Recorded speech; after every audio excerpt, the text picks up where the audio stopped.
Hello, welcome back to Master Menopause Metabolism podcast with myself, Coach Andrea Tornes.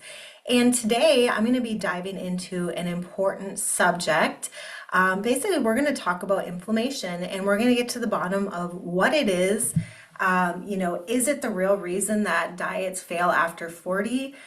Listen, you can diet, count calories, even cut carbs, and still not lose weight. Frustrating, right? I see it all the time with women over 40. It might not be your willpower or your commitment or even your cals, it's inflammation. Today, I'm breaking down exactly why inflammation turns off fat loss and what you can do about it. So I'm going to tell you why some of the so-called healthy foods you're eating actually might be keeping you stuck. And I definitely had, an epiphany this week. I've had a couple different conversations with women who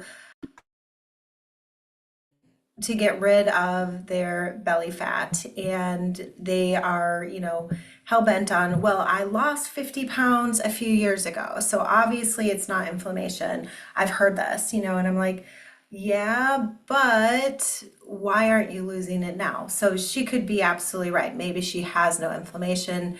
But to me, some of the other side effects, and I'll talk about what they look like, started to kind of make me think, you know what, I do think her body's inflamed.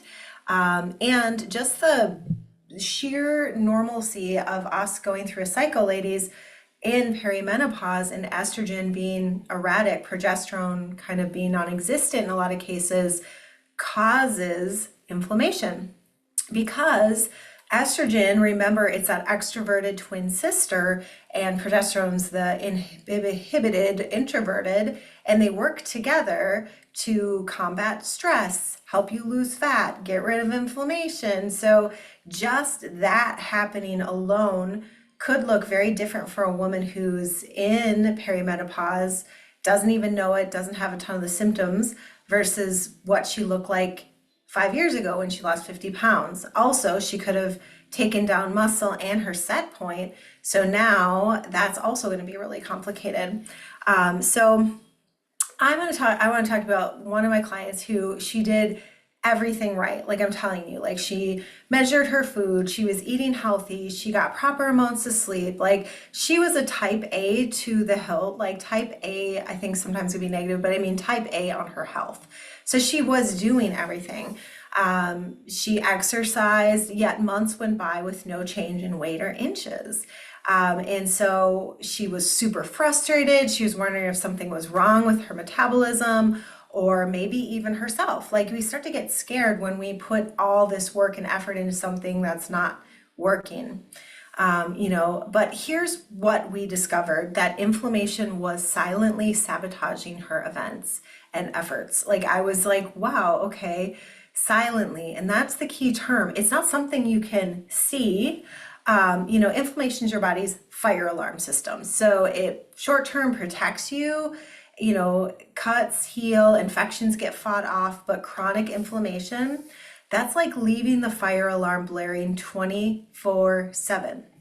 It throws your whole system off, including hormones that can help you regulate fat loss. So it's like what comes first, the chicken or the egg?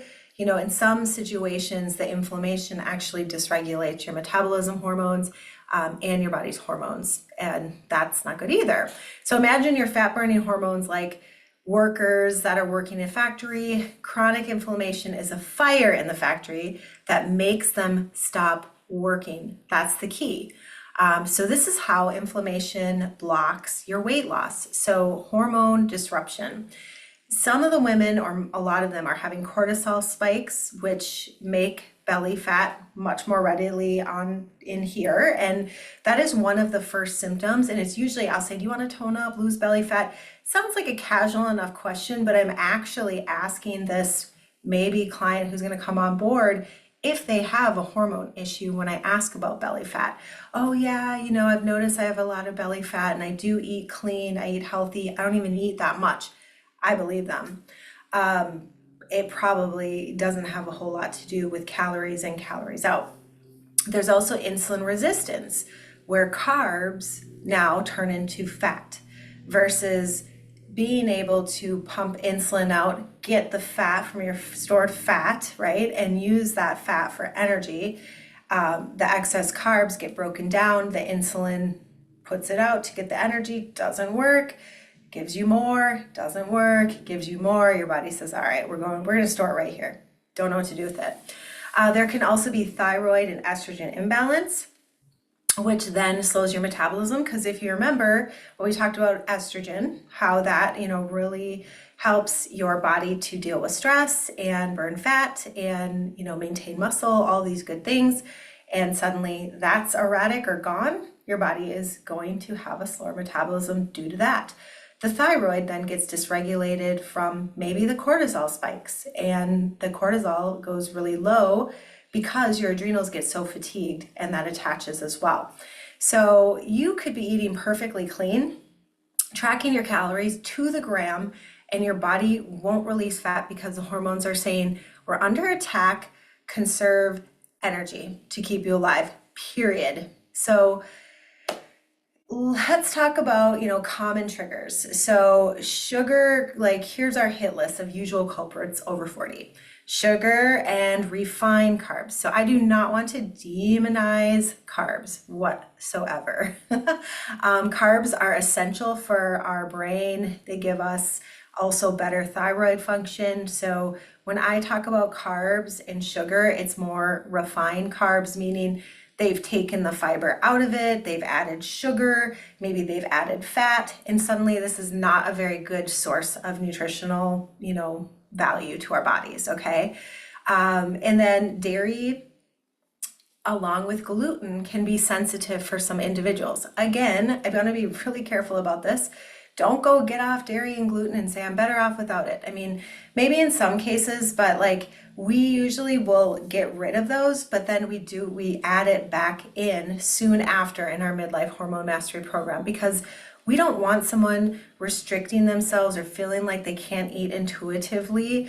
If you don't have an issue with dairy, do not restrict it. If you do, even, you can add enzymes. So there's ways to break this down, but we have to kind of figure that out. If you are, by chance, someone who gets inflamed because of dairy, and you continue to eat yogurts to hit your protein, and then you have, cheese and all the things and milk, that's not going to be a very good recipe for your body, right? Same with gluten. A lot of people have the MTHFR gene, which also affects how you're going to process gluten, or how most of the carbs now or gluten are sprayed with certain things. But gluten itself can look exactly molecularly like a thyroid hormone, and so it can kind of dysregulate our thyroid and things like that. So just know that if you haven't ever taken out dairy or gluten, it's probably a good idea, but then add it back in a month later, one thing at a time, and see how your body reacts, and understand that inflammation causes migraines. Inflammation causes brain fog. Inflammation causes crabbiness. Sometimes it causes hotness, in your body. There's a lot of different symptoms that are going to come along for you to say, it's not just I'm bloated and I'm having terrible diarrhea. I have a sensitivity to gluten. There's a whole host of things that you can get from it. Lots in chronic stress, lack of sleep. Yes, stress inflames too. That's a big part of this. So I've actually had clients who thought almond butter and gluten-free bread were healthy, but these foods kept them inflamed and stuck, frustrated. I've had a lot of clients too who are I'm having gluten-free bread and almond butter. I'm in such a good place. That's what I have for breakfast, or I have my avocado toast.